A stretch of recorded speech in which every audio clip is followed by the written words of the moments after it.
Tanrını tanımaq heç çətin deyil.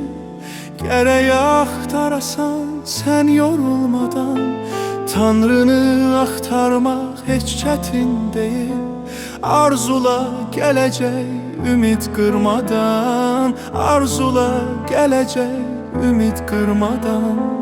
Məhəbbət verəcək atadı Tanrı. Üzünə güləcək atadı Tanrı. Dərdini biləcək atadı Tanrı. Sən də şərəfləndir belə atanı. Sən də şərəfləndir belə atanı.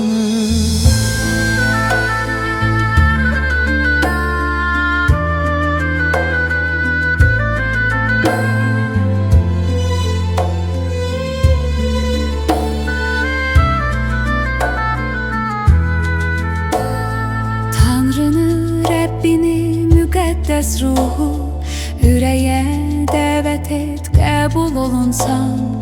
Qalqot çarmıxında günahsız qanı axıdıb günahdan yuyulmusan sən. Axıdıb günahdan yuyulmusan sən. Səni əsirlərdir Məsih gözləyir. Yuxuda yatarkən o əzizləyir. Həyat savaşını hər an izləyir. Sən də şərəfləndir belə İsanı.